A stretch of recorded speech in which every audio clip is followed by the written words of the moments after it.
अगर आपने कभी आईफ़ोन खरीदने का सोचा होगा तो एक बात ज़रूर दिमाग में आई होगी, आखिर एक स्मार्टफ़ोन की कीमत डेढ़ 2 लाख रुपए तक कैसे पहुंच जाती है? क्योंकि अगर सिर्फ कैमरा, डिस्प्ले और प्रोसेसर की बात करें, तो मार्केट में कई ऐसे दूसरे स्मार्टफ़ोन्स हैं जो लगभग वही फीचर्स देते हैं। फिर भी हर साल लाखों लोग एप्पल प्रोडक्ट खरीदते हैं, कई बार लॉन्च के दिन ही। इसका मतलब सिर्फ टेक्नोलॉजी नहीं है, बल्कि इसके पीछे कुछ और भी है। और यही चीज़ है जो एप्पल को बाकी कंपनी से अलग बनाती है। एप्पल की सबसे बड़ी ताकत उसका प्रोडक्ट नहीं, बल्कि ब्रांड है। जब कोई नया आईफ़ोन लॉन्च होता है, तो लोग सिर्फ एक फ़ोन नहीं खरीदते, बल्कि वे उस ब्रांड का हिस्सा बनते हैं, जिसे प्रीमियम, रिलायबल और हाई क्वालिटी माना जाता है। आपने भी नोटिस किया होगा कि कई लोग फ़ोन खरीदने के पहले स्पेसिफिकेशन से ज़्यादा ब्रांड को देखते हैं। यही ब्रांड वैल्यू एप्पल ने पिछले कई दशकों में बनाई है, और इसे बनाने में लाखों अरबों डॉलर और वर्षों की स्ट्रेटेजी लगी हुई है। अब डिज़ाइन की बात करते हैं। एप्पल अभी भी हर साल 10 नए मॉडल्स लॉन्च नहीं करता। उसके प्रोडक्ट की डिज़ाइन लैंग्वेज काफ़ी सिंपल और कंसिस्टेंट रहती है। यही वजह है कि दूर से देखकर भी लोग पहचान लेते हैं कि यह आईफ़ोन है। छोटी-छोटी चीज़ों पर इतना ध्यान दिया जाता है कि प्रोडक्ट प्रीमियम महसूस हो। यही एक्सपीरियंस लोगों को बार-बार एप्पल की तरफ वापस लाता है। लेकिन एप्पल सिर्फ हार्डवेयर नहीं बेचता, बल्कि वह पूरा इकोसिस्टम बेचता है।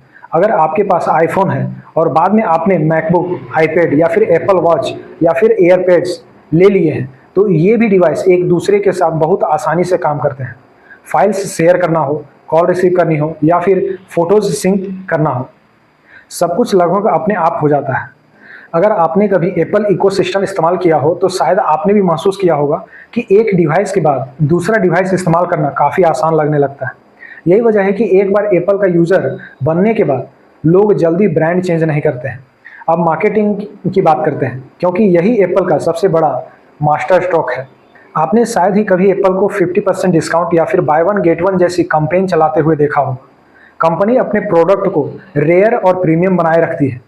जब कोई चीज़ आसानी से हर जगह उपलब्ध नहीं होती है और उसके प्राइस में भी बहुत कम बदलाव आता है, तो लोगों के मन में उसकी वैल्यू अपने आप बढ़ जाती है। यानी कई बार लोग प्रोडक्ट की कीमत नहीं, बल्कि उसकी परसेप्शंस खरीदते हैं। एक और वजह है कस्टमर ट्रस्ट।